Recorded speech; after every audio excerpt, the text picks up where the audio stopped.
Quando você imagina o futuro, como você se vê? Você já pensou o que precisa ser feito hoje para que ele seja melhor amanhã? Como as novas gerações vão escrever sua própria história? É preciso preparar jovens e profissionais para as mudanças do mundo, com ambientes que possibilitam o crescimento e estimulam a inovação. A indústria vê o presente com esse olhar no futuro, com mais produtividade, com mais competitividade, com mais empregos. Assim, atua na educação básica e profissional com metodologias inovadoras. Investe na segurança e saúde de profissionais e de seus ambientes de produção. Onde muitos veem apenas máquinas, a indústria olha para novos empregos, geração de renda e uma economia mais forte. Acredita que pesquisa é mais que investimento. E sabe que precisa de profissionais capacitados para que as mudanças e descobertas aconteçam. Defende a inovação e possibilita que recursos sejam melhor utilizados e revoluções saiam do papel, tanto no setor público quanto no privado. É assim que CNI, SESI e SENAI trabalham para a indústria brasileira, para que ela seja mais competitiva, inovadora, global e sustentável. Porque o fazer agora é colocar nas suas mãos hoje o futuro que você deseja amanhã.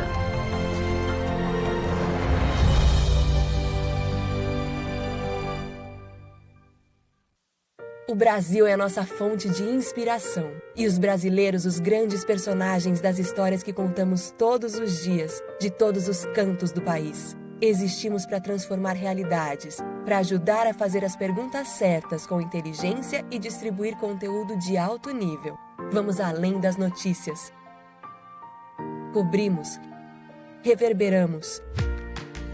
Tudo para chegar na intimidade de cada história. Histórias que nos revelam, nos aproximam e nos mudam. Investigamos acontecimentos relevantes com detalhamento. Analisamos as diversas faces que compõem todo e qualquer fato. Alcance com profundidade e responsabilidade.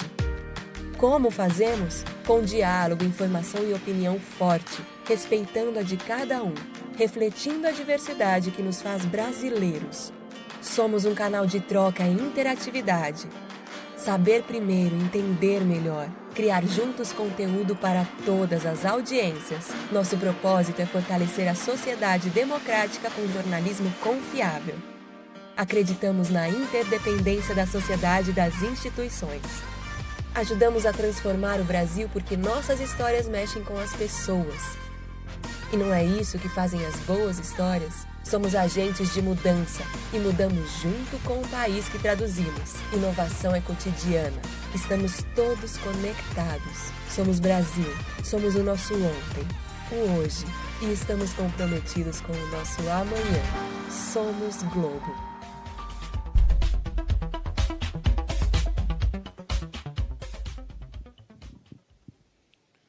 Bom dia, senhoras e senhores que nos acompanham em tempo real neste webinar em que vamos discutir infraestrutura, indústria e a retomada da economia após a pandemia. Esta é uma realização da Editora Globo, com patrocínio do SESI e do SENAI. O inteiro teor deste seminário estará disponível no site da Confederação Nacional da Indústria e nas plataformas do Globo e do Valor Econômico no YouTube. Peço desculpas pelo nosso pequeno atraso, por razões técnicas. Quero começar cumprimentando os convidados. Presidente da Confederação Nacional da Indústria, Dr. Robson Andrade, o presidente da Federação das Indústrias do Rio Grande do Sul, Gilberto Petri, e o economista Cláudio Fristac, que está com a gente online. Daqui a alguns minutos, o nosso convidado especial, o ministro Tarcísio de Freitas, da Infraestrutura, também estará embarcado para discutir o futuro. Eu passo a palavra ao Dr. Robson Andrade para agradecer a presença das pessoas e dar as boas-vindas. Obrigado. Bom, para nós da CNI, eu agradeço essa parceria com o Sistema Globo. É muito importante uma discussão nesse momento sobre as questões de infraestrutura que podem realmente alavancar e ajudar no crescimento do Brasil e na competitividade que nós precisamos ter, não só na indústria, mas no país como um todo, em todas as áreas da economia e para os cidadãos brasileiros. Prazer estar aqui com vocês e queria cumprimentar a todos aqueles que estão participando dessa webinar, agradecer a participação do nosso companheiro, presidente da Federação das Indústrias do Rio Grande do Sul, Gilberto Petri, que está aqui comigo. Agradecer a participação do economista, especialista em infraestrutura do Fristac. É um grande prazer para nós ouvi-lo aqui nessa participação.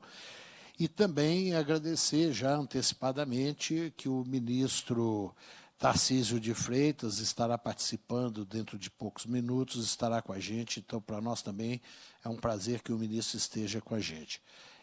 Nós vamos então, retorno aqui para o Ascânio, agradeço ao Ascânio por estar coordenando esse trabalho e para nós é a garantia de um momento muito certeiro, muito importante, de que teremos aqui grandes e boas oportunidades de discussão. Obrigado, Ascânio. Eu que agradeço, presidente. Nós vamos começar ouvindo o presidente da Fiergs, doutor Gilberto Petri, e em seguida vamos falar também, ouvir também o Cláudio Fristac. A qualquer momento o ministro Tarcísio de Freitas vai entrar e aí a gente incorpora o ministro do nosso debate. Por favor, senhor Gilberto, a palavra é sua. Bom dia a todos. Muito obrigado pelo convite para estar presente. Saúdo, em primeiro lugar, o presidente da Confederação Nacional da Indústria, nosso companheiro Robson de Andrade, o jornalista Ascânio Selene, o doutor Cláudio Fristac e o ministro, que posteriormente, que é o astro maior, que chegará depois. O tema que nós temos é Indústria em Debate, Infraestrutura e Retomada da Economia. Se nós formos historiar a questão da história da indústria do Brasil, nós vemos que ela vem vindo num modelo de 50, 60 anos atrás bastante bem, né? Sempre ela teve uma vantagem, que era o fato de ela estar praticamente fechada no Brasil com baixo nível de exportações. Com a abertura das importações, que nos fez crescer a atividade do setor industrial, né, e cresceu muito bem, nós começamos a ter alguns problemas de infraestrutura em termos de transporte, em termos de portos, em termos de até aviação, né, o que fez com que nós, industriais, tivéssemos a competência muito boa que nós desenvolvemos dentro das fábricas, mas nós ficamos um pouco atrasados na questão da infraestrutura, vamos dizer assim, de poder colocar os produtos na rua. Então, nós costumamos sempre dizer que nós somos competentes dentro da indústria e fora da indústria nos falta alguma coisa. Um exemplo muito claro que teve foi quando nós produzimos, há 10 anos atrás, 12 anos atrás, 4 milhões de automóveis, se vendia muitos automóveis no Brasil, né? Botaram os automóveis nas ruas, mas não tinha estrada suficiente para os automóveis andarem. Então, começou a dar grandes engarrafamentos. Bom, se começou a trabalhar daí para tentar melhorar isso aí, para ter mais infraestrutura, mas sempre o recurso era vamos dizer assim, pouco. No ano passado, em 2019, se gastou 8 bilhões e 300 milhões em toda a infraestrutura. Vê que esse número, comparado aos números que hoje são falados na pandemia, é mínimo, né? E equivale a 5 dias, vamos dizer, do que se investe atualmente num determinado evento em questão da pandemia. Por que tivemos que fazer isso? Porque a pandemia passou a ter um lugar de necessidade, não é nem de destaque. As pessoas têm que continuar a ter recursos para poderem continuar vivendo. Isso fez que os governos tivessem que mudar um pouco isso aí. Veja que o Brasil ele tem assim, alguns problemas nos últimos 10 anos. Aparece uma crise. Então, a crise que o setor industrial presente teve em 2015, 2014, depois, quando começou a acertar, veio a crise que teve no meio do último governo, e assim sucessivamente, agora a questão da pandemia. Bom, mas esse ministério, que o ministro Tarcísio comanda, o Ministério de Infraestrutura, junto com determinações do presidente da República, fez uma coisa que a mim me parece muito importante, que é terminar obras que estavam sendo feitas. Existe um estudo que diz que tem 14 mil obras no Brasil, em andamento. Ora, não adianta fazer mais obras, tem que terminar as obras que estão sendo feitas. Nós temos uma clássica no Rio Grande do Sul, que é o meu estado, que é a estrada que liga até o Uruguai, a BR-116, Porto Alegre a Pelotas. Essa estrada começou a ser construída em 2012 para estar pronta em 2015. Nós estamos em 2020, ela não tem a metade pronta. O governo que entrou resolveu que tinha que investir nisso aí, porque é a estrada que liga ao Porto de Rio Grande, que é o segundo porto em exportações de manufaturados e grande porto de exportação de soja, né, para o exterior. Então, isso aí do ano passado andou muito ligeiro. E esse ano, mesmo com a pandemia, está andando bem. Então, me parece que isso é uma medida muito importante que o governo fez, qual seja, terminar as obras que existem. Não precisamos fazer obra nova. Vamos terminar as que estão por aí. Se não se abre mais uma obra, todo mundo fica feliz naquele setor, naquela comunidade, mas daí a obra não termina. Então, isso me parece um ponto muito importante que o governo está fazendo.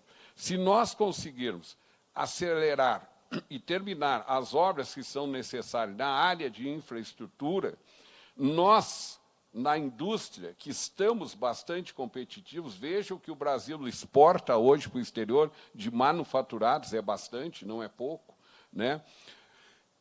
E nós vamos poder continuar e fazer chegar mais lá no exterior. Porto Alegre está fazendo, eu falo do meu estado, que é o que eu mais conheço, né? Mas Porto Alegre está fazendo um novo aeroporto, quer dizer, já fez, só que está aumentando a pista, para aumentar 1.200 metros mais, 1.280 metros. Com isso, aviões de grande porte, os wide body, poderão pousar lá e decolar direto para os Estados Unidos e para a Europa, sem precisar passar em São Paulo para abastecer, ou nós mandar a carga de lá até aqui para abastecer. Isso vai reduzir o frete. E assim sucessivamente os trabalhos são feitos nessa área de infraestrutura e que me parece que são importantes e que se fazem necessários. Nós teremos também algumas decisões que o governo vai ter que enfrentar, e o ministro Tarcísio também, mas ele é muito objetivo, né? Ele é muito prático, ele vai contra e tal e faz. Né? Por exemplo, essa questão do 5G, que é um problema que vai ter que ter uma resolução mundial, mas que é fundamental para a atividade industrial. Nós temos uma implantação do sistema 5G operando. Né? Segundo os dados, inclusive, que eu li, o 5G é 20 vezes mais rápido, viu, que o 4G. Imagina, presidente, o que isso aí não faz. Né?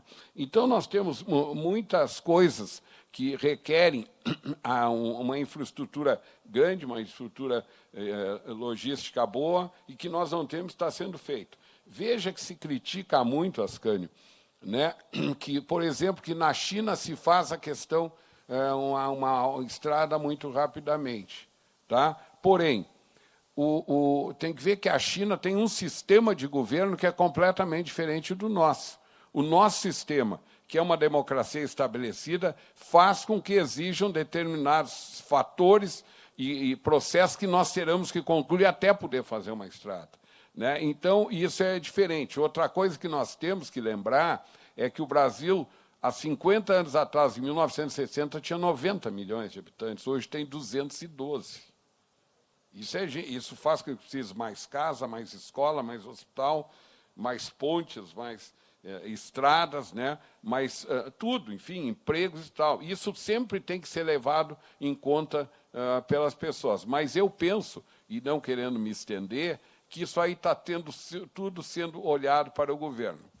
Numa última consideração que eu faria, para não tomar o tempo dos demais, é que o governo olhasse, o ministro olhasse, pena que ele ainda não está aqui. Já está presente. Então o ministro está aqui, ele teve... Bom dia, saudações ao senhor. O senhor esteve lá conosco segunda-feira, lá em Porto Alegre, né, discutindo aquilo ali, e eu vou até pedir que o senhor olhe assim, com carinho, para a BR-116, que o senhor está olhando e está terminando, o senhor crê que em 2021, em dezembro, estará pronto finalmente, né? E outra é a rodovia 448 a projetar até Portão. São 750 milhões. Tá? Esses valores que a gente faz, 750 milhões, 1 bilhão, 500 milhões, perto dos números da pandemia, são pequenos sempre, né? Mas são de suma importância. Se o senhor prorrogar esses 17 quilômetros ali, na 448, o senhor elimina um grande tumulto que tem no trânsito de Porto Alegre até Novo Hamburgo. Tá? Eu falo aqui, as outras pessoas não sabem, mas o senhor já recebeu essa colocação e já sabe do que eu estou falando, que isso aí faz junto meio da Ponte do Guaíba, que o senhor também prometeu que entrega em novembro. Né? Não precisa estar todas as entradas da Ponte do Guaíba. Se o senhor entregar para passar o rio em novembro, já todo mundo fica satisfeito. Então, eram as colocações que eu tinha ao ministro, né? O espaço é dele, agradeço o convite para vir aqui e qualquer coisa eu estou à disposição. Muito obrigado. Muito obrigado, Petri. Bom dia, ministro. Um prazer tê-lo aqui conosco. A pedido do ministro, a gente vai manter a ordem das falas. O ministro será o último a falar, depois dele já faria algumas questões. Os nossos convidados e nossos ouvintes também têm muitas questões para endereçar ao ministro. Então, prosseguindo, vamos passar a palavra para o Cláudio Fristach. Por favor, Cláudio. Bem, em primeiro lugar, bom dia a todos. Agradecer o convite da CNI, saudar, por intermédio do ministro e por intermédio do presidente da CNI, o Dr. Robson, a todos, aos que nos ouvem. E eu vou entrar diretamente, digamos assim, no assunto, né, no nosso tema. Nosso país tem, me parece, dois grandes desafios. Em primeiro lugar, ampliar a produtividade. Porque se nós não ampliarmos nossa produtividade, nós não vamos conseguir crescer de forma sustentável ao longo dos próximos anos, que é um desafio muito grande para o país que continua, quer dizer, a população cresce menos hoje, mas continua crescendo em torno de 0,8% ao ano, e nós temos não só o desafio do crescimento da população, mas também de redução da desigualdade. Esse é o segundo grande desafio, aumentar a produtividade de um lado, reduzir a desigualdade. Os investimentos em infraestrutura, junto com os investimentos em educação e saúde, têm exatamente essa característica. Eles, bem direcionados, eles podem simultaneamente estimular a produtividade, ampliar a produtividade e reduzir a desigualdade. Nosso país investe em torno de 1,8% do PIB em infraestrutura em anos recentes. Na realidade, há muitos anos, nós investimos em torno de 2%, é muito pouco. Países, não vamos nem falar países que sobreinvestiram, investiram até, alguns dizem excessivamente, mas os países que investem adequadamente, investem da ordem de 4%, 5%, 6% do PIB todos os anos. Nos nossos cálculos, inclusive publicados pelo IPEA, nós precisaríamos investir 4% do PIB, um pouquinho mais do que isso, por 20 anos consecutivos, para nós modernizarmos nossa infraestrutura, ampliarmos a cobertura, seja em água, esgotamento sanitário, melhorar a qualidade das rodovias, etc. Ou seja, um programa dessa natureza é um programa que vai além de um governo, ele inclui vários governos, é um programa de Estado. Enfim, é um enorme desafio. Agora, outros países conseguiram, não tem por que nós não conseguirmos também, enfim, enquanto um país que está se desenvolvendo, mas que tem competência dentro do governo, fora do governo, na sociedade. A nossa brecha é da ordem de 150 bilhões de reais por ano. Ou seja, nós deveríamos estar investindo mais 150 bilhões todos os anos, durante 2 décadas, para modernizar nossa infraestrutura. Esse adicional de 150 bilhões teria um impacto muito grande sobre o crescimento, tanto pelo lado que a gente chama, economistas chamam pelo lado da demanda, mas principalmente pelo lado da oferta, com a melhora dos serviços, e teria também um impacto grande de redução da desigualdade, como eu falei alguns minutos atrás. Então, o grande desafio é como é que nós chegamos lá? Como é que nós saímos de onde nós estamos nesse momento, fazemos um esforço enquanto nação e ampliamos os investimentos nos próximos anos. É impossível nós darmos esse salto de um ano para outro. Nenhum país consegue fazer isso. Mas os países conseguem, ao longo dos anos, ampliar e reduzir essa brecha. Então, como é que nós vamos fechar essa brecha? Nós temos que levar em consideração, em primeiro lugar, que as restrições fiscais são muito duras, infelizmente, e vão continuar sendo muito duras nos próximos anos. Consequentemente, o protagonismo será cada vez maior do setor privado. O setor privado, diga-se passagem, já tem um protagonismo significativo. O que quer dizer? 2/3 dos investimentos em infraestrutura no país, nesse momento, já são do setor privado. Eles podem ser financiados pelo governo, em parte, podem ser incentivados pelo governo via, enfim, incentivos fiscais, mas, na realidade, a responsabilidade já é do setor privado em cerca de 2/3. Isso de acordo com os números do ano passado, 2019. E 1/3 pelo setor público. O setor público já está fazendo um esforço, tem espaço para ampliar um pouco mais. Eu sei que o ministro Tarcísio está à frente desse processo, mas tem muitas limitações. São limitações, basicamente, fundamentalmente de ordem fiscal e também de capacidade de execução. Então, nós necessitamos pensar como é que nós podemos atrair o setor privado. Em primeiro lugar, novos marcos legais. O Congresso acabou de aprovar, o Congresso, no caso, a Câmara dos Deputados, uma nova lei do gás. Esse é um marco muito importante. Um pouco anteriormente, o Congresso aprovou um novo marco de saneamento básico. Isso é uma construção conjunta, Congresso, governo, sociedade. Esse novo marco foi sancionado pelo presidente e agora nós temos que avançar. E avançar, pelo menos na minha perspectiva como analista, é sustentar os vetos do presidente em relação ao marco. São vetos positivos para o desenvolvimento do setor, para a ampliação da participação privada. E, como eu acabei de dizer, novo marco do gás aprovado na Câmara. Isso é muito importante. Então, nós temos, em primeiro lugar, aprovar, ampliar, acentuar, digamos assim, o protagonismo desses novos marcos legais. Qual a importância disso? Ele reduz a insegurança jurídica que caracteriza muitos setores de infraestrutura. A insegurança jurídica desestimula o investimento, aumenta o chamado prêmio de risco.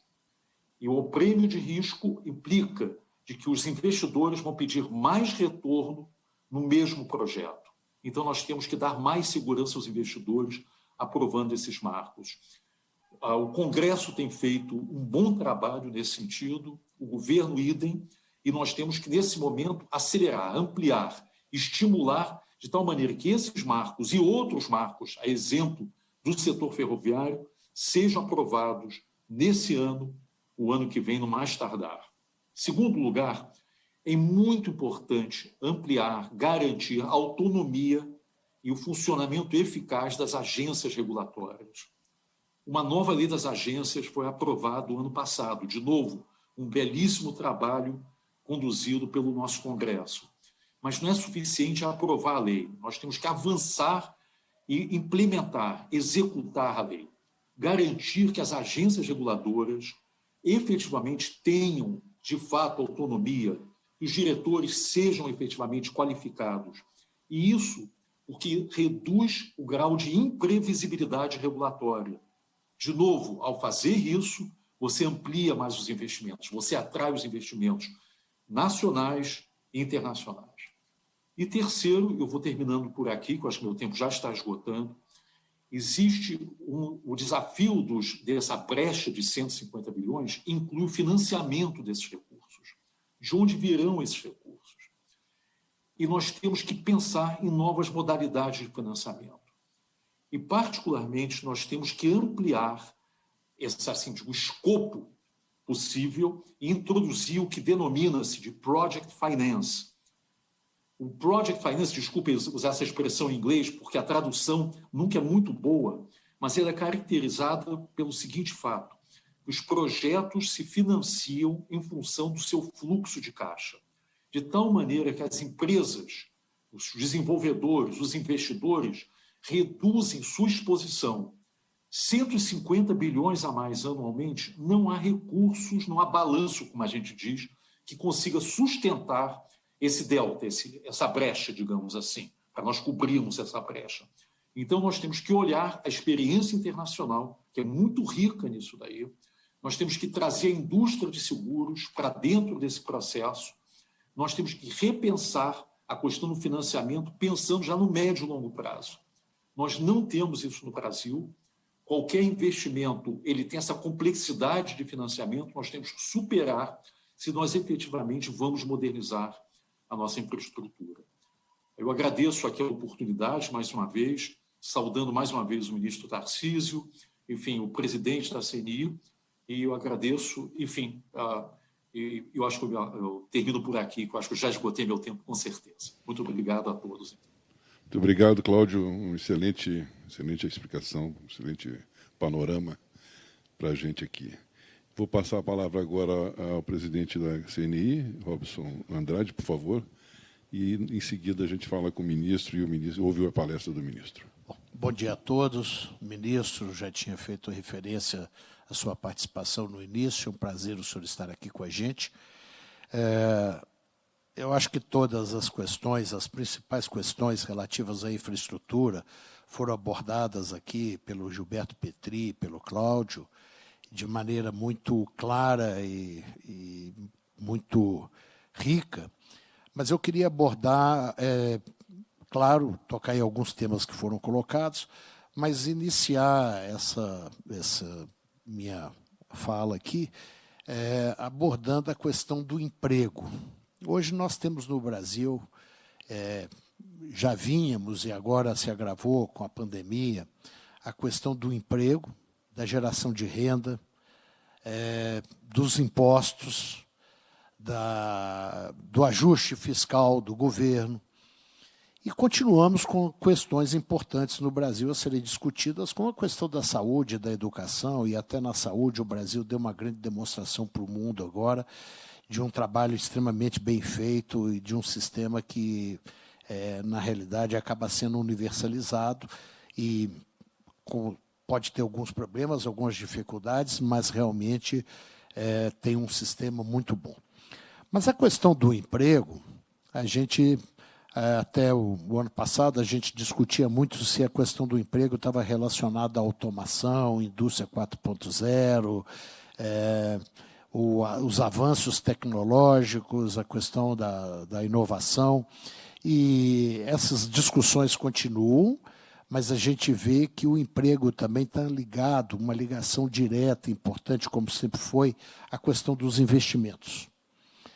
E quando nós falamos de investimentos, nós estamos falando de atração de investimentos e investimentos novos, investimentos em novos negócios, em novas obras, em novos projetos, em novas indústrias, em expansão da agricultura, quer dizer, são novos investimentos. Não basta apenas nós privatizarmos uma empresa brasileira ou uma empresa estrangeira vir aqui e adquirir uma empresa nacional, que isso não gera novos empregos. Às vezes até reduz o número de empregos. Mas a geração de empregos ela vem principalmente pelos novos investimentos. E aí nós vemos a grande oportunidade que o Brasil oferece ao mundo e oferece aos investidores internacionais, os investidores estrangeiros e os investidores brasileiros, principalmente em projetos de infraestrutura.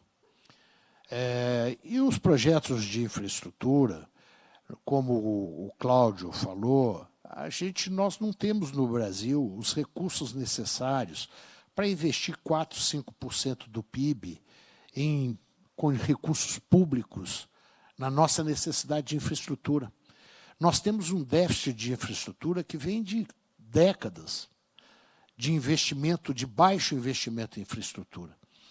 E para recuperar esse déficit que nós temos, nós vamos precisar, durante muitos anos, investir todos os anos 4, 5% do PIB em infraestrutura. E esse investimento em infraestrutura, esses 4, 5%, só vai ser possível nós realizarmos com recursos financeiros de investidores privados brasileiros e investidores internacionais. E para nós atrairmos os investidores, sejam eles brasileiros ou internacionais, nós precisamos tornar o país competitivo e tornar o país seguro. Porque nenhum investidor coloca os seus recursos em projetos onde não tem o retorno esperado ou a possibilidade de um retorno adequado. Um prazo, investimento em infraestrutura, normalmente o retorno vem com 20, 30 anos, não são projetos de retorno imediato, mas você precisa de ter segurança jurídica, você precisa saber que as agências reguladoras estão desempenhando o seu papel, não um papel de legislarem. O papel de uma agência reguladora não é o papel de substituir o Congresso Nacional fazendo leis. O papel de uma agência reguladora é dar segurança ao mercado com relação aos investimentos que você vai realizar. Então, esse é um ponto fundamental. O ponto, depois, você precisa de ter marcos regulatórios adequados. Como também o Cláudio já citou, o marco regulatório do gás, o marco regulatório do saneamento, são grandes oportunidades que nós temos no Brasil em duas áreas fantásticas. E essas áreas, elas têm um impacto direto em outras áreas do Brasil. Por exemplo, o saneamento tem impacto direto na saúde.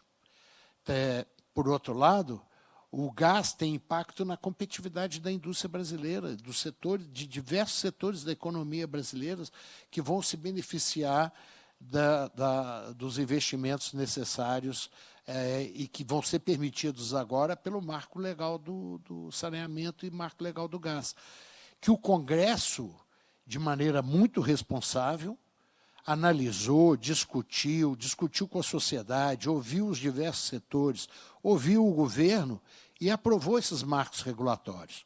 Mas agora nós precisamos ser ágeis na regulamentação desses marcos, porque só os marcos em si, a aprovação dos marcos em si, eles não trazem o resultado esperado.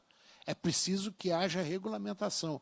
E aí nós precisamos ser ágeis e rápidos para executar essa regulação. Então, esses investimentos que nós temos a possibilidade de atrair, por exemplo, o setor de ferrovias, o ministro está com um excelente programa que nós realmente temos que colocar em prática, de ligar o norte ao sul, o centro-oeste ao Rio de Janeiro. É inacreditável, mas tem um livro editado pelo Congresso Nacional que chama, não sei se o Cláudio conhece, chama Conselhos para um Governante. E que ele recolheu, fez uma coletânea de conselhos que vêm desde a época da Grécia, da Itália, diversas ocasiões. E tem lá, Cláudio, uma carta Dom Pedro II para a princesa Isabel no Brasil, isso em 1886, se não me engano, dizendo o seguinte: olha, é extremamente necessário uma ferrovia que ligue o centro-oeste brasileiro, o estado do Mato Grosso, ao Rio de Janeiro, para que possa fazer a exportação de produtos de uma região tão importante para o Brasil. Então, você vê isso, nós estamos falando de 1886, há mais de 100 anos. Né? Então, nós realmente temos um atraso histórico que, felizmente, a gente está vendo que o ministro tem tomado uma posição muito firme, dedicada, de nós recuperarmos esse atraso que nós temos. Então, os investimentos em ferrovia, como o Gilberto Petri falou, a competitividade da nossa indústria, quando nós olhamos para dentro da nossa indústria e para o trabalhador brasileiro, nós vemos que o trabalhador brasileiro ele é produtivo, ele é competente. Hoje, com a globalização da economia, os nossos empresários têm informações do que acontece no mundo, Ascânio. Quer dizer, você está sabendo como os processos industriais funcionam, você tem informações de compliance, de governança. Então, essa parte é quase que globalizada. A nossa perda de competitividade, Petri, como você disse, é de fora, é de dentro para fora. E aí você tem diversas questões, como nós estamos discutindo agora a reforma tributária, mas a logística brasileira, e nós fizemos um estudo, ministro, há 4 anos atrás, que nós fizemos um estudo que chama Norte Competitivo, Nordeste Competitivo, Centro-Oeste Competitivo, o Sul Competitivo e o Sudeste Competitivo. E esse projeto que foi feito, ele abrange todas as obras, principalmente aquelas que estavam paradas, paralisadas. Esse estudo, a área técnica do senhor, a sua assessoria já conhece, muita coisa já foi feita. A BR-163 é uma dos estudos que foi concluído. Mas tem uma coisa que nós precisamos no Brasil, para terminar, Ascânio, com relação à cabotagem. Nós temos produção no sul do Brasil que, para chegar ao norte, você viaja dias e dias e dias de caminhão. E nós temos uma costa brasileira de mais de 8 mil quilômetros, completamente preparada para que a gente possa usar essa forma de transporte. Então, a nossa competitividade passa, eu não posso dizer infelizmente, eu tenho que dizer oportunamente, pelas oportunidades de negócio que a logística nos impõe agora e nos oferece. E tenho certeza que o Brasil tem grandes possibilidades de atrair investimento externo, desde que quem está lá fora olhe para o Brasil e fale, eu posso investir ali, porque eu tenho segurança jurídica, eu tenho marco regulatório, eu tenho uma legislação adequada, eu tenho um sistema de licenciamento ambiental que é moderno, ágil, rápido, eu tenho um sistema tributário que é compreensível, porque a coisa mais difícil é você explicar fora do Brasil como funciona o sistema tributário brasileiro. Então, o investidor, o que ele precisa é compreender o sistema, porque avaliar o risco, colocar o recurso faz parte do negócio. E esse negócio, os investidores lá fora conhecem. Eles sabem avaliar o risco, eles sabem colocar, eles sabem que um risco maior tem ganhos melhores.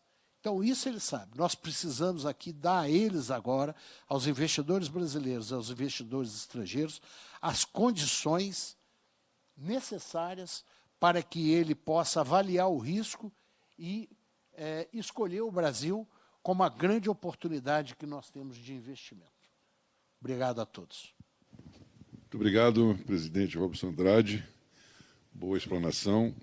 Vamos passar agora a palavra ao ministro Tarcísio Freitas e, em seguida, ministro, após a sua fala, eu tenho algumas questões para lhe endereçar e quero dizer que já recebemos 260 perguntas de internautas, o que não é pouca coisa. Obviamente, não farei as 260 perguntas para o senhor. Muito bem, a palavra é sua, ministro. Obrigado. Bom dia. Primeiro, quero dizer que é uma alegria muito grande estar aqui, é uma satisfação. E queria cumprimentar o Ascânio Seleme, né, nosso moderador, mediador, uma alegria muito grande estar com você hoje. Meu caro Robson Andrade, presidente da CNI, Gilberto Petri, presidente da Fiergs, e Cláudio Fistac, que eu sempre ouço com muita atenção, né, sempre que tenho oportunidade, né, de conversar, escuta atentamente o que você tem para passar, né, e é uma pessoa que a gente respeita muito. E, na verdade, o diagnóstico que foi feito aqui é muito preciso. Eu acho que é exatamente isso. O grande desafio da nossa economia é o aumento da produtividade, realmente a redução da desigualdade, e a gente tem que ver os caminhos para atingir isso. Eu acho que a gente estava vindo numa boa trajetória, numa trajetória de reformas estruturais, que nos permitiram, por exemplo, experimentar uma trajetória descendente de juros, chegar nesse patamar de juros mais baixo da nossa história, uma redução de prêmio de risco estrutural do Brasil, passamos por uma reforma trabalhista que foi muito importante, diminuiu a sensação de risco que o investidor tinha com relação à legislação do trabalho e, obviamente, a infraestrutura vai ser uma alavanca importante. Nós temos que fazer, né, prover infraestrutura, levar a infraestrutura a todos os pontos, com um desafio adicional, e o desafio realmente é esse cenário de restrição fiscal que nós nos encontramos. E dizer que nós vamos, no final das contas, apesar de toda a polêmica que se gerou nos últimos dias a respeito disso, fazer infraestrutura com respeito aos pilares fiscais. Há um alinhamento muito grande na nossa condução com aquilo que vem do Ministério da Economia, com a linha do ministro Paulo Guedes. Não há nenhum tipo de conflito, nenhum tipo de desentendimento, de desalinhamento. Então, a gente está na mesma batida. E se a gente pegar o nosso discurso desde o início, desde o primeiro dia, nós estabelecemos como primeira meta a transferência maciça de ativos para a iniciativa privada. Não vai ser possível prover infraestrutura sem transferir ativos de uma maneira muito forte para a iniciativa privada. Então, esse sempre foi o nosso primeiro pilar. E nós estabelecemos outros pilares. Um pilar que, estranhamente, foi criticado recentemente, que é o de concluir obras que estavam em andamento. Eu achei interessante algumas críticas que foram feitas. Puxa, vocês estão acabando obras que outros governos iniciaram. Bom, que bom. É exatamente isso que a gente tem que fazer, porque, do contrário, nós vamos abandonar as obras que os outros governos iniciaram. Nós vamos, né, potencializar o problema. E, num cenário de restrição fiscal, o segredo do sucesso é concentrar recurso naquilo que está em andamento. Abrir novas frentes, pulverizar recurso, é contrato com fracasso. Nós não vamos fazer nada que tenha significado, que tenha impacto. Como foi bom, por exemplo, concluir a 163 Pará. O reflexo no frete foi imediato, porque um caminhão que fazia 2 viagens, no máximo 3 viagens por mês, hoje está fazendo 6, 7 viagens por mês e o frete caiu lá 26%. Então, o reflexo da política pública é muito imediato nesse caso. E é exatamente o que a gente tem que fazer. Nós chegamos aqui, nós não tínhamos 1 quilômetro sequer entregue de duplicação da BR-116 Rio Grande do Sul. Estabelecemos ela como uma prioridade. E hoje nós já temos 92 quilômetros de duplicação entregue, até o final do ano vamos chegar a 120, perto de 130, e ano que vem a gente fecha os 211, que é uma ligação para o Porto de Rio Grande. Então, faz muito sentido e é o segundo pilar da nossa estratégia. O terceiro é resolver aqueles passivos que nós herdamos, frutos de modelagens que foram equivocadas, e o quarto, fortalecimento institucional. E quando eu falo em fortalecimento institucional, isso tem muito a ver com fortalecimento da regulação, que vai ser fundamental para atrair o investidor privado. Estamos levando a termo o maior programa de concessões do mundo, e a boa notícia é que, durante essa pandemia, nós não paramos a atividade de estruturação. É claro que alguns cronogramas são pouco alterados, porque alguns ativos sofreram mais do ponto de vista de demanda, necessitavam uma reanálise. Algumas empresas que precisam vir para o Brasil para fazer due diligence ficaram impedidas de fazer isso, né, em função da dificuldade de fazer viagem. Mas estamos retomando, temos uma quantidade de ativos bastante grande no TCU, né, para análise, e assim que o TCU der o ok, nós vamos botar as licitações na praça. Na sexta-feira passada, fizemos leilão de 2 terminais de celulose em Santos, uma pequena amostra do que vai vir pela frente, porque o nosso objetivo com o leilão de terminal portuário é sempre dar acesso ao cais para quem precisa, para quem possui cadeias que muitas vezes são verticalizadas, né, e precisam de acesso portuário. Nosso objetivo é auferir investimento, e é por isso que a gente faz leilões com torga mínima de R$1. Nos interessa o investimento, nos interessa a provisão da infraestrutura. E, no final das contas, a gente teve intensa competição e saímos de lá com meio bi de outorgas, né, em função da competição que houve. Então, e nós teremos leilões extremamente atrativos vindo por aí.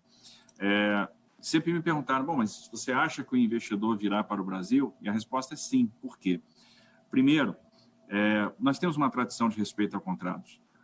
Em que pese a falta de segurança jurídica, isso muito em função até do excesso de judicialização que nós temos uma tradição de respeito ao contrato, e isso ficou muito claro durante a pandemia.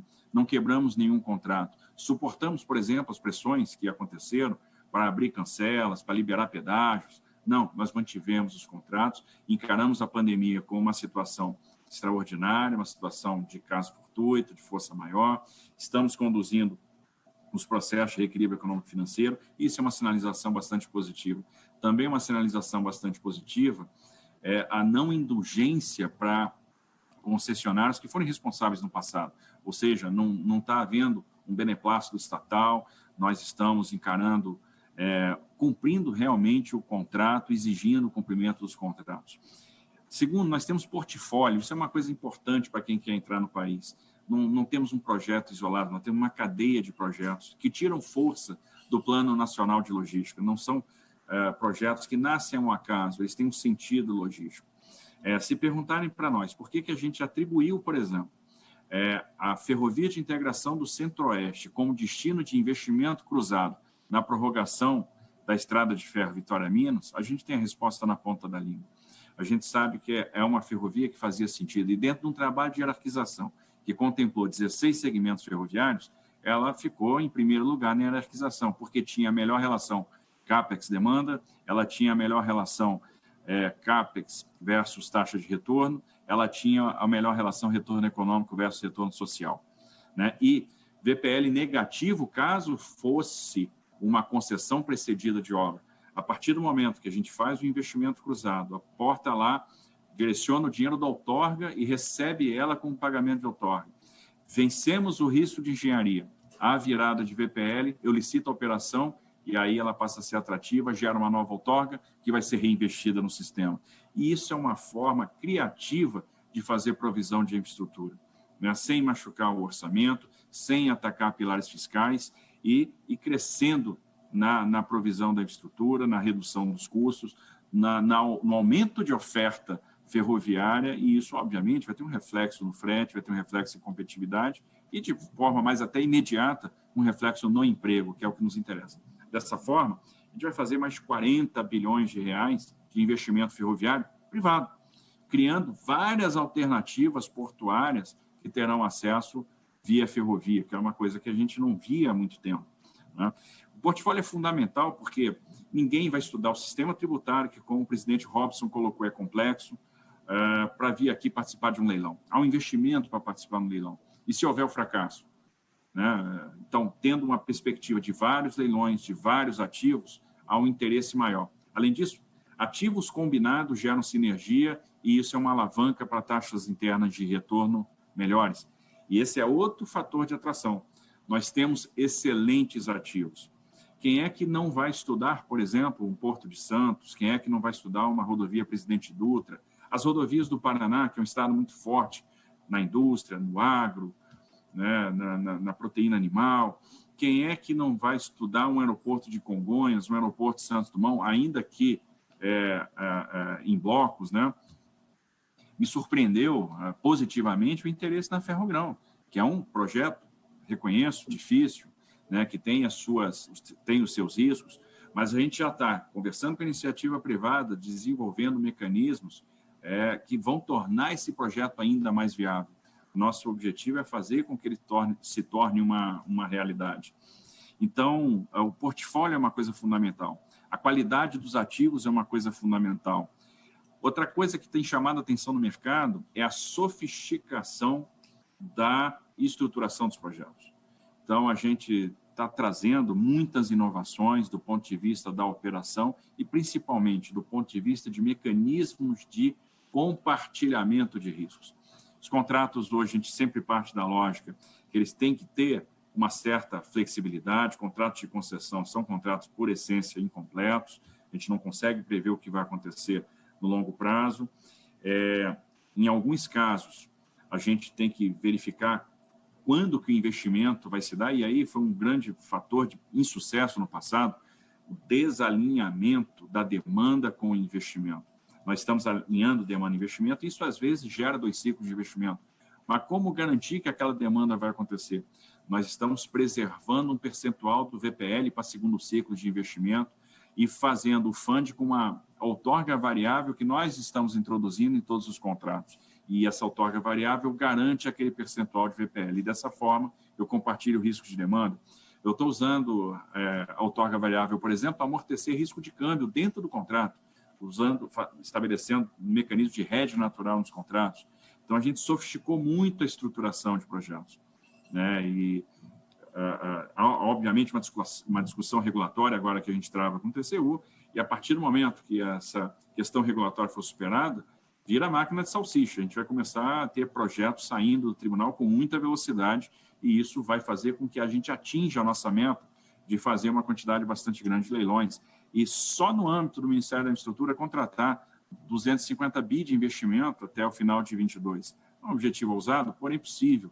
E aí estão os 43 aeroportos, as dezenas de terminais portuários, as desestatizações de portos que nós faremos, que é um marco, é algo bastante ousado.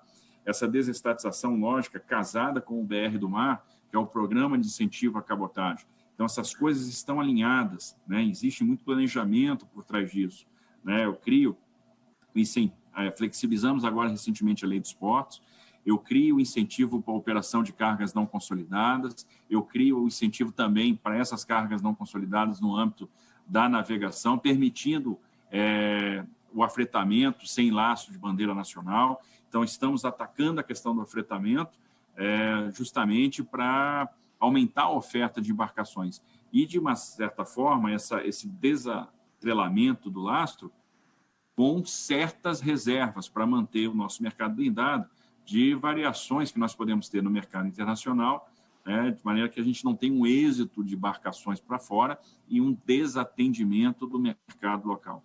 Então, a nossa ideia é efetivamente gerar mais competição e atacar a questão do custo. Como nós estamos atacando com a discussão que vemos fazendo de ICMS com os nossos governadores de estado, e a discussão que está avançando muito bem. Já conversamos e tivemos conversas muito boas com o governo do estado do Pará, com o governo do estado do Espírito Santo, e a tendência é que a gente tenha uma grande adesão na redução do ICMS do bunker. No final, é um incentivo grande, no ponto de vista de redução de custos de combustível para a navegação, mas, em termos de arrecadação para os estados, é insignificante. E os governadores estão percebendo isso. Cláudio Fristac, com a precisão de sempre, colocou alguns pontos fundamentais. Marco legal. Demos um passo gigantesco com a questão do marco do gás, nós demos um passo gigantesco com o marco do saneamento, fundamental a manutenção do veto do presidente em alguns dispositivos que realmente vão permitir que haja um incentivo para a gente ter um investimento privado. Do contrário, renovar contratos precários com empresas estatais que perderam sua capacidade de investimento vão atrasar o nosso programa de concessão de serviços de água e esgoto, vão atrasar a universalização. Universalizar o sistema de água e esgoto é fundamental para reduzir, inclusive descomprimir e reduzir os nossos custos com saúde pública.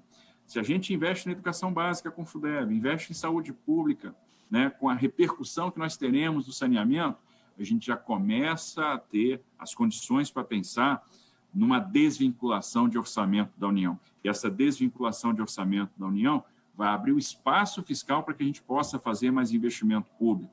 E, de certa forma, esse esforço público vai se agregar ao grande esforço privado que virá. Virá no setor de saneamento, que a lei de saneamento vai permitir centenas de bilhões de reais de investimento, virá na questão do óleo e gás, e outro projeto importante é a discussão sobre regime de partilha versus regime de concessão. É uma coisa que também tem o poder de destravar centenas de bilhões de reais no óleo e gás, e o setor de óleo e gás acaba trazendo outros setores. O impulso no setor de óleo e gás acaba trazendo, por exemplo, a construção naval no que diz respeito ao apoio marítimo, ao apoio portuário, que são segmentos da indústria que foram preservados no PL do Mar, porque há uma vocação da indústria brasileira para tratar de apoio marítimo, ela é muito eficaz nessa questão. Nós temos a questão de funding, que foi corretamente colocada, mas há projetos no Congresso que também são interessantes, como, por exemplo, o projeto de swap cambial para tornar as operações mais baratas, acabar com o efeito come-cota, jogar a tributação para o final da operação e não a cada liquidação. Nós temos o PL de debêntures, que cria uma nova série com incentivos para o emissor institucional, com a possibilidade de emissão das debêntures no exterior, segundo a regra local, sem withhold tax no retorno do capital. Então, são projetos que também vão atuar na questão do funding. E a gente vinha passando por uma transformação do sistema financeiro, que era uma reforma silenciosa que estava em curso. E atuar na democratização do crédito, no final das contas, é atingir em cheio a questão da produtividade, que é uma questão central. Então, existe uma questão interessante, tem vários projetos em andamento que são muito importantes e que compõem aquela vertente ordem do programa Pro Brasil. Porque quando se falou em Pro Brasil, se esperava lá PowerPoints com bilhões de reais, e isso está no nosso mindset. Não era nada disso, no final das contas. A grande virtude do Pro Brasil é pensar a questão estrutural. O que nós podemos fazer de forma estrutural para aumentar a participação do privado no investimento, para melhorar o nosso ambiente de negócio. Então, o que a gente vai fazer no âmbito da regulação, para desregulamentar, para tornar a regulação mais leve, para eliminar, por exemplo, a intrusão excessiva das agências nos negócios, onde a gente extrapolou a fronteira, onde a regulação se tornou intervenção. Então, a revisão regulatória é fundamental, e isso está na vertente ordem do Pró-Brasil. A transformação e a construção de marcos legais, como saneamento, como gás, como a questão da partilha versus concessão, né, swap cambial, debêntures, BR do mar, cabotagem, fazem parte dessa vertente ordem do Pró-Brasil e são reformas estruturais que vão tornar o país apto a receber mais investimento. E na vertente progresso, aí sim, nós estamos falando de um grande programa de investimento privado que vai envolver saneamento, que vai envolver o óleo e gás, que vai envolver as concessões de transportes. Aí nós vamos ter os 18 mil quilômetros de concessão de rodovias, 43 aeroportos, né, uma série de ferrovias. E esse programa já está em curso, né? Nós já fizemos, só aqui no Ministério da Infraestrutura, 32 leilões bem-sucedidos. E nós faremos mais de 100 daqui até o final do mandato do presidente Bolsonaro. E realmente vamos atingir esse objetivo de contratar os 250 bi, que é pouco. Então, aí vem as reformas estruturais que vão nos proporcionar desvinculação, desindexação do orçamento, liberação de espaço fiscal para que a gente possa compor também investimentos públicos e agregar isso à grande carga de investimento privado que nós vamos fazer, que serão centenas de bilhões de reais se a gente somar todas as áreas do governo. Então, no final das contas, nós estamos extremamente otimistas com essa questão da provisão de infraestrutura. O investimento cruzado, por exemplo, vai proporcionar a conclusão da FIOL, a ligação da FIOL à Norte-Sul, a realização da FICO. Nós vamos pegar depois, vamos fazer uma concessão de FICO-FIOL. Então, eu vou dar um acesso portuário a Itaqui, um acesso portuário a Santos, um acesso portuário a Ilhéus, o acesso à Vila do Conde via ferrovia. Então, a gente começa a dar oferta ferroviária para o produtor. A cabotagem vai dar outra perspectiva, vai abrir a costa para os nossos produtores. Não por acaso, o projeto se chama BR do Mar, que é o nome, buscou fazer uma analogia, porque nós temos a nossa grande avenida marítima e que nós exploramos pouco. Né? Nós temos pouco mais de 40 embarcações fazendo cabotagem no nosso litoral. É inexpressivo. Nós podemos dar um salto muito grande, nós podemos crescer muito. E é por isso que eu estou extremamente otimista com o que virá. Eu acho que nós estamos dando passos corretos, né, passos firmes na direção correta, para atacar os problemas que corretamente também foram diagnosticados. Estamos ouvindo muito o mercado e crendo muito que o brasileiro é competente, o brasileiro é criativo e estamos dando soluções criativas para fazer o investimento dentro do nosso cenário de restrição fiscal. Então, agradeço aí a oportunidade e aí vamos para o debate. Muito obrigado, ministro. Excelente sua fala, seu diagnóstico é perfeito, coincide com um especialista que a gente ouviu aqui, com industriais que sabem onde o calo aperta, vamos dizer assim. Mas, para provocar um pouco mais o debate, eu queria ali, em torno do seu diagnóstico perfeito, lembrando que o senhor citou, e todos já citaram aqui, que há 6 mil obras públicas federais paradas, a necessidade de 40 bilhões de investimentos anuais em infraestrutura, são mais de 100 PPPs parados na área federal, 40 aeroportos ou 20 aeroportos, 8 rodovias, 12 terminais portuários. E o senhor disse que quer investir até 2022 250 bilhões de reais. A pergunta é como destravar essas parcerias? Como o senhor imagina superar essa massa de estagnada de obras paradas e como viabilizar esses 250 bilhões de modo prático nos próximos 2 anos e 4 meses? Bom, a gente tem que usar, primeiro, criatividade, e segundo, temos que conversar com todos. Observe que, pela primeira vez, nós fizemos um acordo de cooperação com o Ministério Público Federal e isso diminuiu de sobremaneira as judicializações que nós tínhamos, né, em projetos que estavam sendo levados a termo. Praticamente, hoje, não temos problema de judicialização em leilões, né, advindos de ações do Ministério Público Federal. Temos tido excelentes conversas com o TCU, e tudo tem sido construído com o Tribunal de Contas, sugestões excelentes têm sido dadas, e isso tem contribuído para a melhoria dos nossos dos nossos projetos. Até o final do ano, nós publicamos ontem mais 4 leilões de terminais de arrendamentos portuários, né? 2 em Aratu, 1 em Paranaguá e 1 em Maceió. E temos outros tantos em fase de produção, em fase avançada. Daqui a pouco está para sair do TCU, liberação de mais 4 terminais em Itaqui. Já está no TCU os 22 aeroportos que compõem a 6ª rodada de concessões. Então, nós vamos fazer licitação do Bloco Norte 1, do Bloco Central, do Bloco Sul. E o mais interessante, temos interessados em todos os blocos. Teremos competição, teremos um bom leilão e vamos atrair operadores privados para esses blocos. Temos tido conversas excelentes com operadores de altíssimo nível que têm interesse em operar, por exemplo, Bloco Norte, Bloco da Amazônia, até porque Manaus é um grande ativo e tem uma participação importante na questão carga, né? As rodovias, a gente já está lá no TCU com 53 Goiás Tocantins, com 63 Pará, com a 381 Minas, 262 Espírito Santo, e vamos mandar agora a 116 Rio de Janeiro, São Paulo, para a 101, que é a Nova Dutra, né, que com certeza vai ser um acontecimento. E a partir do momento que a gente testa o modelo regulatório, a análise começa a ficar mais simples. Então, isso vai andar. A criatividade vai ser fundamental para nós darmos soluções para problemas. Por exemplo, linha 2 do metrô de Belo Horizonte é um problema. Como é que a gente vai viabilizar recurso? O Ministério do Desenvolvimento Regional lá está trabalhando junto ao BNDES uma modelagem para parceria público-privada do metrô.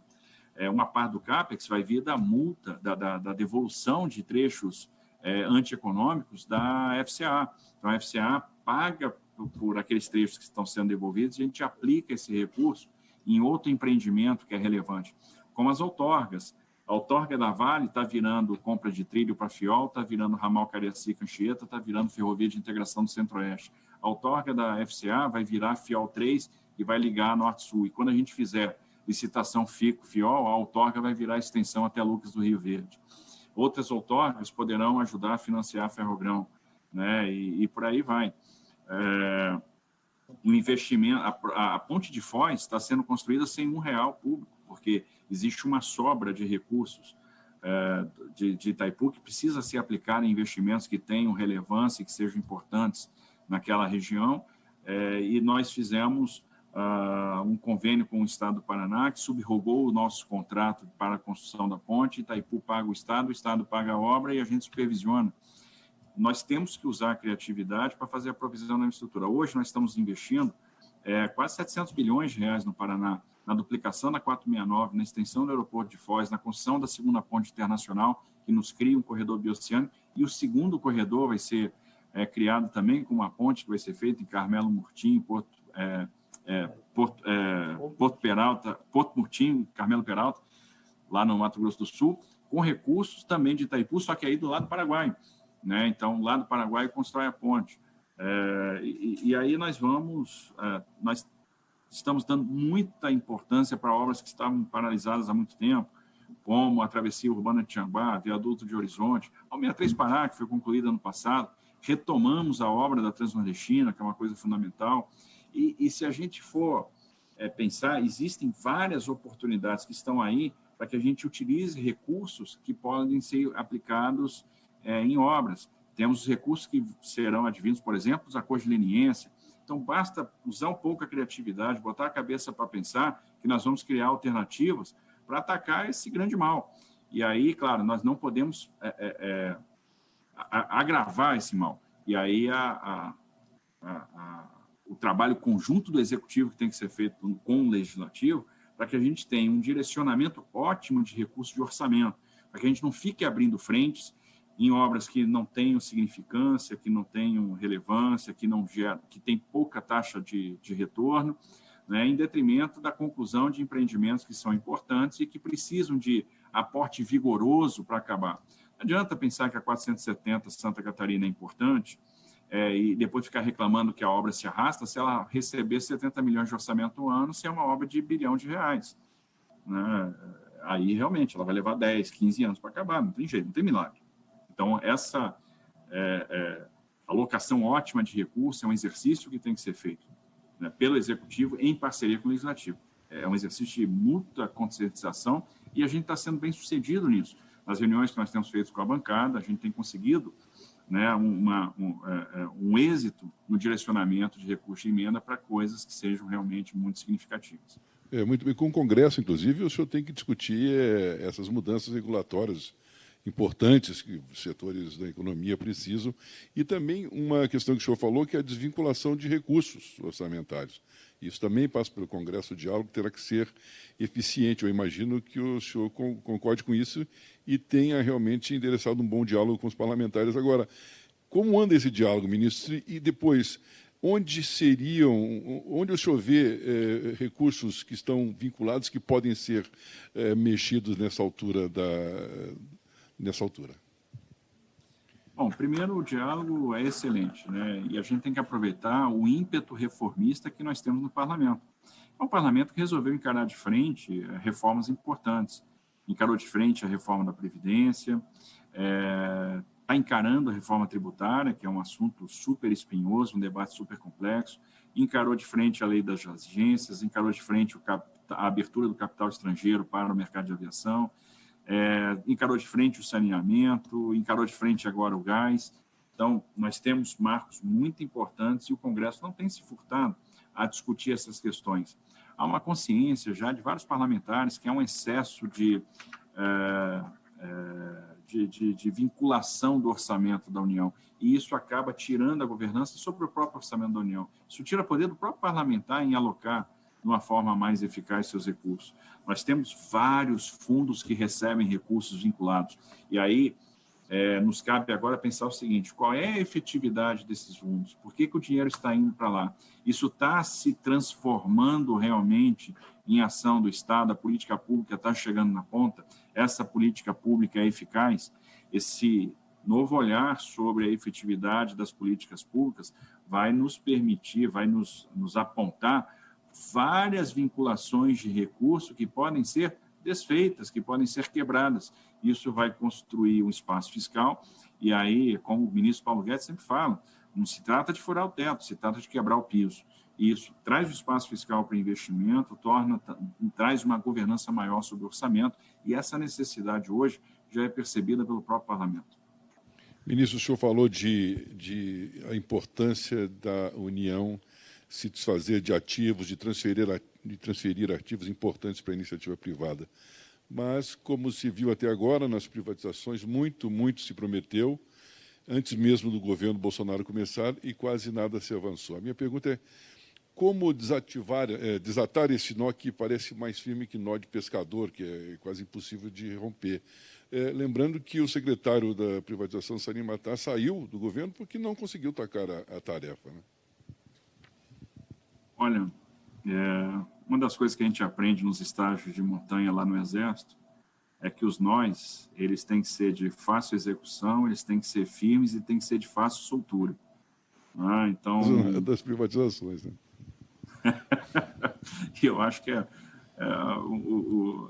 tem que ser feito um exercício, realmente, né? Nós temos que entender a complexidade da privatização. Realmente, existe um marco legal e não adianta reagir contra ele. Nós temos que arregaçar a manga e fazer isso tudo e acabou, e levar. Existem barreiras culturais, barreiras políticas que nós temos que superar com habilidade, com convencimento, com argumento.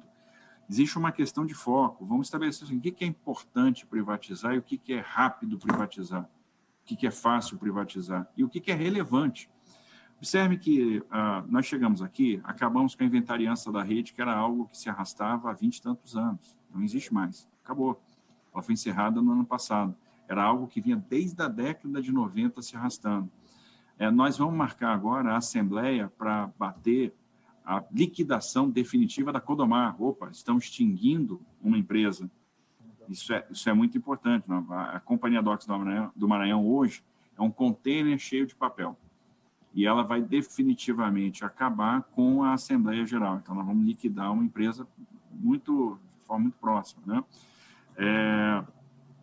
Em novembro, agora, a gente deve lançar a consulta pública para a privatização, né, do Porto do Espírito Santo. Vai ser a primeira empresa docas, a primeira empresa portuária a ser desestatizada no Brasil. E já estamos avançando com os estudos de Santos. Isso, obviamente, tem uma lógica. Se a gente quer fazer desestatização portuária, resolvemos fazer por uma companhia que é atrativa, que é interessante, mas de menor porte, para aprender, para trilhar a curva de aprendizado, para depois a gente fazer o do maior porto do hemisfério sul, que é o Porto de Santos. E também é o seguinte, depois que fizer Santos, o caminho está aberto. Nós fizemos o maior, né? E é por isso que nós aprovamos o novo PDZ, é por isso que nós estamos clusterizando o porto, nós vamos ter pera ferroviária, nós vamos ter feixes ferroviários que vão atender ramais, né, que vão atender toda a margem direita, nós vamos aumentar o nível de automação, aumentar o nível de eficiência. Então, vamos sair num porto que opera, tem uma capacidade para operar 160 milhões de toneladas para 240 milhões de toneladas e vai para a desestatização. É por isso que a outorga dos arrendamentos portuários está ficando com a autoridade portuária, para que, com esse reforço de caixa, a gente possa atuar na solução de passivos, possa fazer investimentos, tornando a companhia mais atrativa para o processo de desestatização que virá. Então, é uma preparação, é um movimento que tem vários passos, né? E eu entendo que o governo também entendeu que nós temos que focar naquilo que é muito significativo. Por exemplo, a privatização da Eletrobras, que é algo que começa a ganhar impulso a partir de agora, com discussões que começam a ser mais interessantes no Congresso. Havia reação de alguns parlamentares com relação à modelagem. Ótimo, então vamos perceber qual é a reação.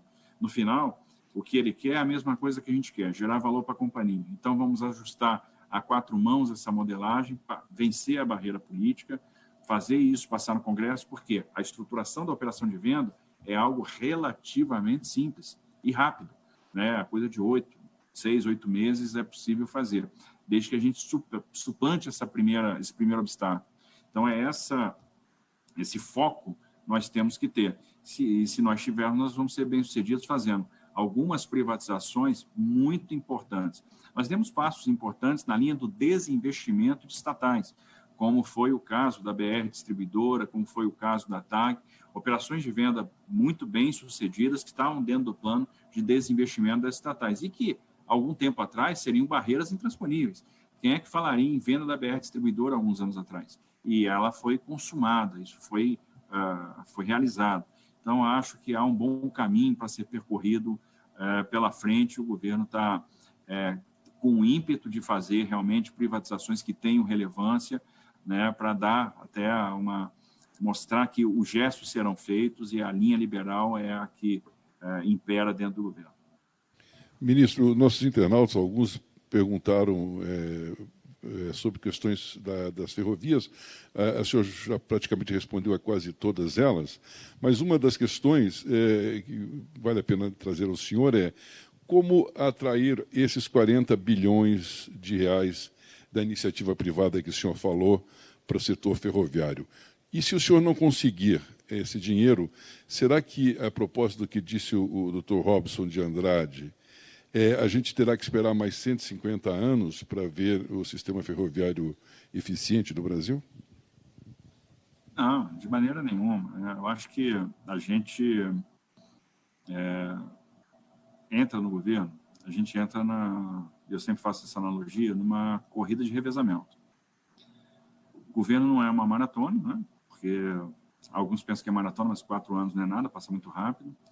E também não é uma corrida de 100 metros. Né? É uma corrida de 400, que é aquela que você corre intensamente, cansa muito, mas parece que aquele negócio não tem fim, né? E é de revezamento ainda. Você recebe o bastão, você vai correr o melhor que você pode para passar o bastão para o próximo grupo, que você espera que corra ainda melhor do que você correu. Então, obviamente, e o Cláudio bateu muito isso, é impossível fazer uma transformação absoluta da infraestrutura em tão pouco tempo.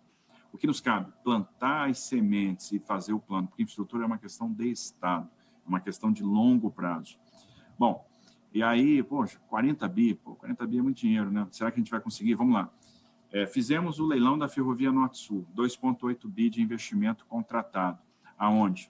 Mais de 1 bi na conclusão de obras que estão em pleno andamento. Hoje nós temos um terminal de Rio Verde sendo construído, nós temos obras de artes especiais ferroviárias sendo construídas, tem a resolução de passivos, tem o investimento em sinalização e segurança, tem o investimento em material rodante. Então, ano que vem, a ferrovia está operacional. A gente vai poder sair com uma carga de Itaqui e chegar até o Porto de Santos. Isso já em 2021.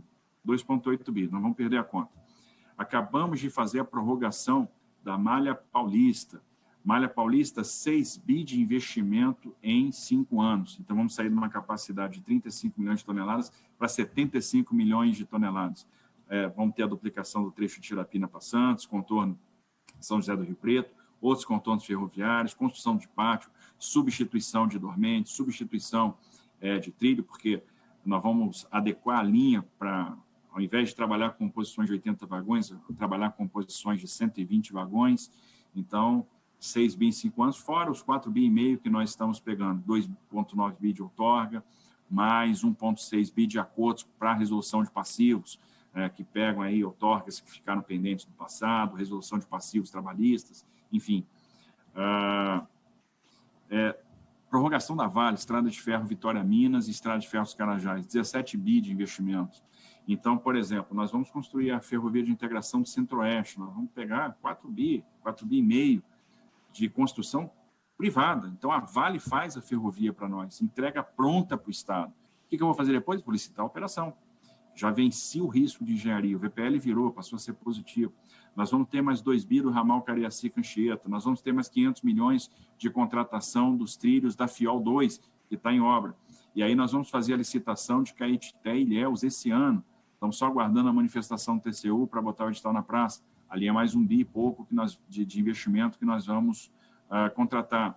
Prorrogação da FCA, só na construção do trecho da FIOL 3, 5 bi de investimentos.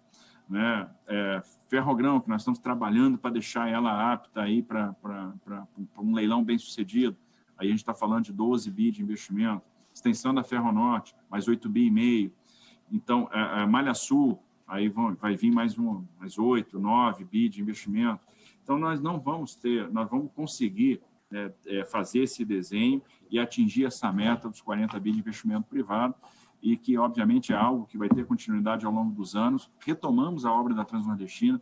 Então, no final, o que está sendo plantado agora vai fazer com que a participação do modo ferroviário na matriz dobre nos próximos 8 anos. E a gente vai criar competição entre operadores. Isso vai ter uma repercussão imediata no frete.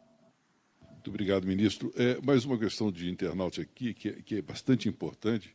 Ele é bastante educado também, o senhor vai ver por quê.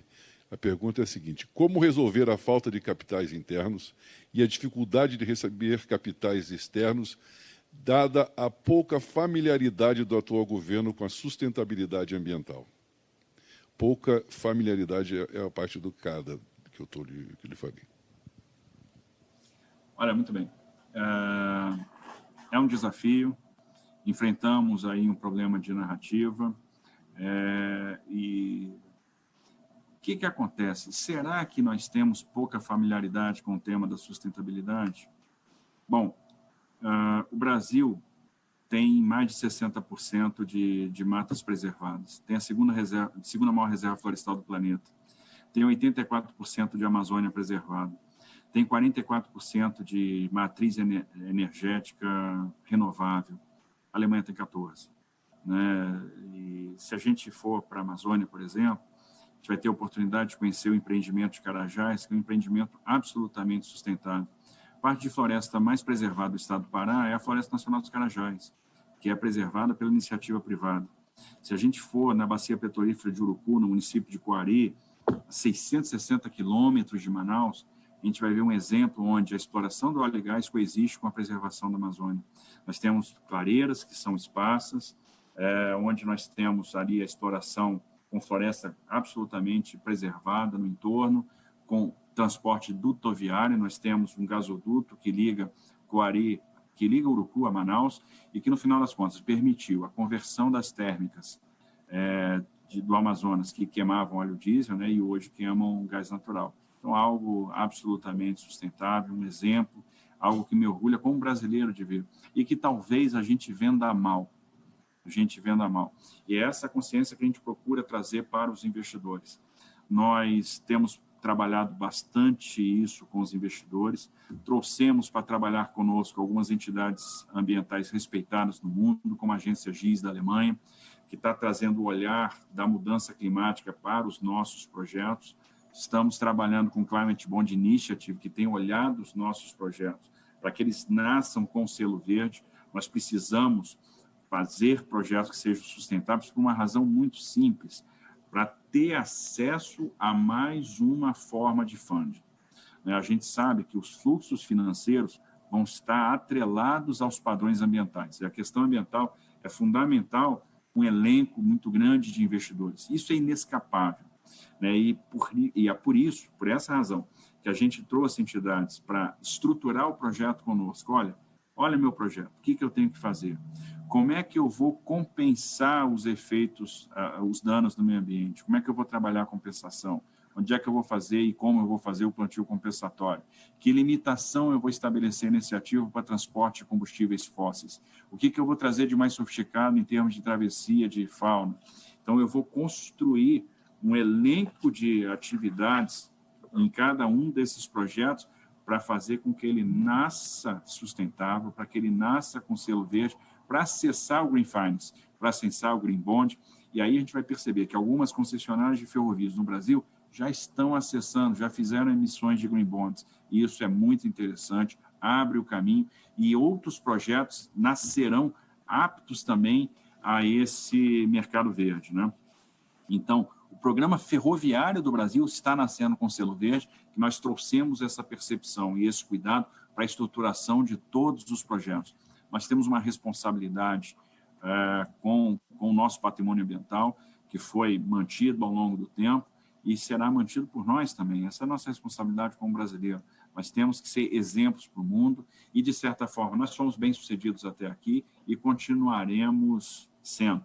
Ferrogrão, por exemplo, vai substituir, vai tirar da BR-163, vai sequestrar 1 milhão de toneladas de CO2 por ano, e isso é extremamente sustentável. Né? Então, nós vamos trazer o que tem de melhor em termos de estruturação de projetos de infraestrutura, né? E aliando a competência técnica, a questão da sustentabilidade, porque isso vai ser fundamental para atrair o investimento. Muito obrigado, ministro. Estamos chegando ao final desse encontro. Eu vou pedir para que cada um dos senhores faça suas considerações finais, começando pelo nosso querido Cláudio Fristach. Por favor, Cláudio, suas considerações finais. Bem, como eu tinha dito, eu acho que isso, e o ministro também afirmou, esse processo de modernização da nossa infraestrutura é um processo, no mínimo, de 10 a 20 anos. Eu acho que é importante ter uma perspectiva de médio e longo prazo no nosso país. Claro que qualquer governo tem objetivos de curto prazo, não pode deixar de ter, mas é fundamental que nós olhemos um pouco mais à frente, como muitos países olham, e façam um planejamento de uma forma estruturada. Eu acho que um ponto importante que foi mencionado, mas eu gostaria de reenfatizar, é melhorar a qualidade da governança do investimento público ou do investimento financiado pelo setor público. Quando a gente fala de governança, estamos falando de planejamento, melhorar a qualidade do planejamento. O setor privado precisa do planejamento, idealmente público-privado, o que muitos países fazem, inclusive a maior parte das economias liberais. Melhorando e reduzindo também o grau de insegurança que ainda existe no nosso país, mas dado o potencial que, apesar do grau de insegurança jurídica, apesar do grau de imprevisibilidade regulatória, os investidores estão vindo. O potencial, na verdade, é muito maior. Enfim, eu acho que, de novo, apenas uma palavra final, nós temos, enquanto país, só apenas para repetir, se me perdoem, 2 grandes desafios. Nós temos que ter isso em mente. O desafio da produtividade, sem o qual o nosso país não irá sustentar um crescimento muito além de algo de entre 0% e 1% nos próximos anos. Nós não podemos nos dar ao luxo de um crescimento tão baixo. Há muitas demandas a serem satisfeitas. Em segundo lugar, o desafio da desigualdade. É imperativo reduzir o grau de desigualdade no país, que permanece muito elevado. Desigualdade e pobreza. Enfim, esse é um grande desafio. A palavra final é basicamente agradecer a oportunidade, enfim, a todos, saudar mais uma vez a excelente mediação do Ascânio, excelente jornalista, eu sou leitor sistemático, agradecer a CNI, agradecer, claro, a presença do ministro Tarcísio, que é sempre um prazer ouvir pela forma articulada e completa como ele expõe as questões. Muito obrigado, Cláudio. Obrigado duplamente. Com a palavra agora o presidente da Federação das Indústrias do Rio Grande do Sul, Gilberto Petri. Bom, eu me sinto satisfeito em ter participado aqui e me sinto talvez mais satisfeito ainda de ter ouvido o ministro Tarcísio, que tem uma clareza extraordinária para falar. Meus cumprimentos ao senhor, o senhor tem tudo de cabeça, o senhor sabe tudo, até acho que devia a nação saber, através da mídia, mais disso do que o senhor está expondo. E digo uma coisa assim que é simples, mas que é simbólica.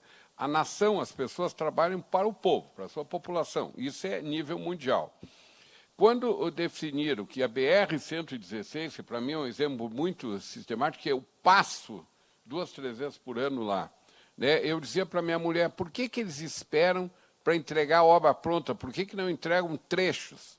Né? E o senhor determinou, eu creio isso aí, quer dizer, a população está vendo assim, está pronto 8 quilômetros, entrega 8 quilômetros, está pronto 5 quilômetros, entrega 5 quilômetros. Nesse somatório apareceu 91 quilômetros. É metade do trecho, que se vai esperar entregar tudo quando estiver pronto, daqui a pouco a primeira parte já está velha. Então, as pessoas, que é o objetivo de toda a sociedade, andam e veem que aquilo ali está pronto. Diminui o tempo deles naquele trecho que passou a ser 2 pistas. Né? Diminui o valor do frete que é cobrado aquilo ali, porque o caminhão aumenta rápido. E diminui fundamentalmente o número de acidentes que ocorriam. Então, eu acho isso muito importante e teria assim, até a dizer que eu acho, ministro, que esse fato de terminar as obras que estavam semi-prontas, né, sem outra conotação, revela uma dignidade muito grande da sua pasta e do seu governo. Então, eu fico muito satisfeito aqui, fico muito feliz em estar na companhia dos senhores e agradeço muito ao presidente por ter me permitido estar aqui. Muito obrigado. Obrigado, Petri. Com a palavra, por favor, o presidente da CNI, Robson Andrade. Bom, eu queria, mais uma vez, agradecer a participação do Cláudio, é sempre um prazer ouvi-lo e ter as suas informações. Queria agradecer muito ao Petri, meu companheiro de CNI. E, ministro, a sua participação com a gente deveria ser quase que semanal, porque, na realidade, as coisas estão acontecendo e a forma de atualização ela tem sido mais lenta da nossa atualização. Então, é sempre um prazer escutá-lo e ver que realmente as coisas estão sendo muito bem planejadas, organizadas e que estão tendo resultados. Né?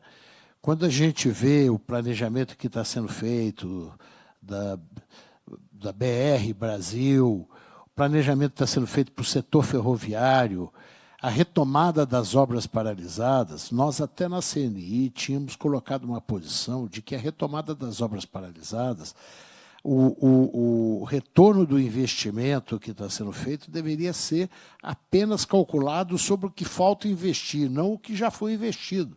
Porque o que já foi investido você já perdeu mesmo, já investiu.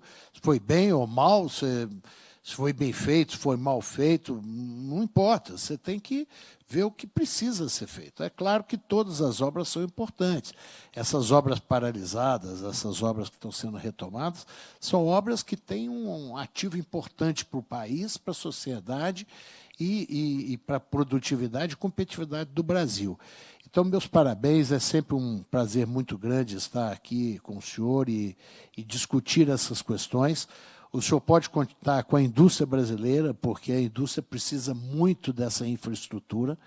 Nós dependemos muito daquilo que está sendo feito no Brasil para melhorar a nossa competitividade. Então, o senhor realmente conte com a indústria brasileira para a gente continuar trabalhando nesse sentido de trazer melhor infraestrutura, melhor competitividade, redução das desigualdades, como o Cláudio falou. Esse é o nosso objetivo e nós estamos juntos. Muito obrigado e pela sua presença, foi um prazer muito grande. Obrigado. Obrigado, doutor Robson. Ministro, o senhor agora tem a palavra final para suas considerações.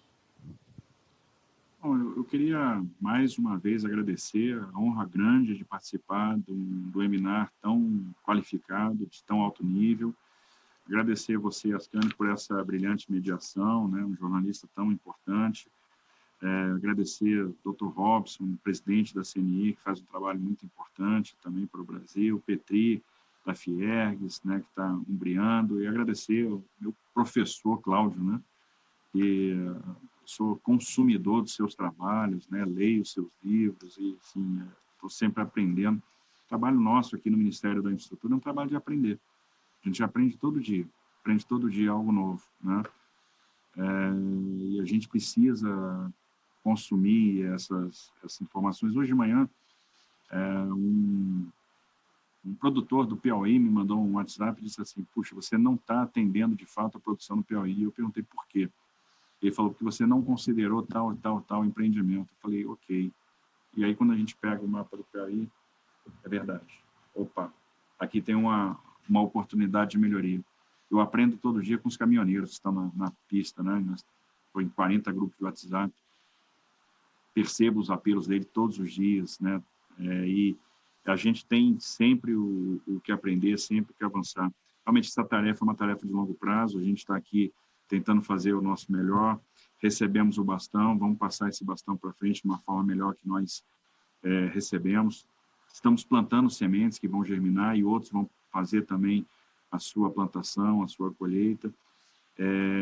Eu tenho que agradecer ao presidente Bolsonaro, que teve uma coragem extraordinária de fazer um rompimento de paradigma e dotar o Ministério de quadros técnicos. Isso era fundamental, é impossível ter uma infraestrutura sem tecnicidade, né? A condução aqui tem que ser extremamente técnica, os assuntos são muito técnicos. Nós precisamos de investimento privado e, para isso, a gente tem que construir também credibilidade, porque o investimento privado só virá se tiver credibilidade. Essa linha de entregar o que já estava andando é uma linha fundamental e muito importante. E, de fato, se perceber, a maioria das entregas que nós fizemos, nós não fomos lá, nós não fizemos evento, a gente comunica pelo Twitter que nós estamos entregando um trecho. Porque se a gente entrega 8 quilômetros, eu não vou esperar terminar a obra para fazer uma inauguração. Não, vamos lá, libera 8 quilômetros de tráfego para a sociedade, que aquilo já faz a diferença, aquilo já vai evitar um acidente, aquilo já vai salvar uma vida. Então, está sendo assim na 116 Rio Grande do Sul, está sendo assim na 381 Minas, vai ser assim na Panduguaíba, que nós vamos liberar a travessia principal para a sociedade usar, mesmo faltando ali um movimento que vai ser da Vila Tio Zé Areia, que nós vamos ainda terminar as apropriações para fazer um acesso, que é o que vai faltar. Agora, o resto da ponte a gente já começa a operar imediatamente e isso já é um alívio para a sociedade. Temos que melhorar, sim, a governança do investimento público, isso tem que ser feito com planejamento, com tecnicidade, e vamos trabalhar para atuar nesses dois grandes desafios, que é do aumento da produtividade e do combate à desigualdade. Entendo que a infraestrutura vai ser um vetor, vai ser uma alavanca para isso. Muito será construído em cima do investimento privado, em cima da capacidade de trazer esse investimento para cá. E nós temos tudo para trazer, porque nós temos os principais pilares, os mais importantes, né? Nós temos o respeito ao contrato, o portfólio, boas taxas de retorno, a estruturação sofisticada, os bons ativos, e nós vamos melhorar a questão do funding, né? Principalmente abrindo as portas para o mercado de capitais e aliando o desenvolvimento dos nossos projetos a padrões firmes de sustentabilidade, que é uma mensagem que nós temos passado muito para os investidores. E eles estão vindo e continuarão a vir, e uma transformação nesse segmento vai acontecer, para que a gente saia daquela máscara, né? Nós temos um setor produtivo extremamente competente e a gente tem que sair nos libertar dessa questão, somos competentes da porteira para dentro e incompetentes da porteira para fora. Cabe a nós transformar esse cenário e nós vamos transformar, o Brasil vai ser grande, que é o que ele merece e está vocacionado para si. Obrigado pela oportunidade de participar desse debate no dia de hoje. Muito obrigado, ministro. Obrigado, senhores, pela participação. Obrigado especialmente ao internauta. Lembrando que as plataformas do Globo e do Valor Econômico no YouTube terão o inteiro teor desse seminário disponível para os senhores. O site da CNI também terá. Esse seminário foi uma realização da Editora Globo, com patrocínio do SESI e do SENAI. Bom dia ou boa tarde a todos. Muito obrigado.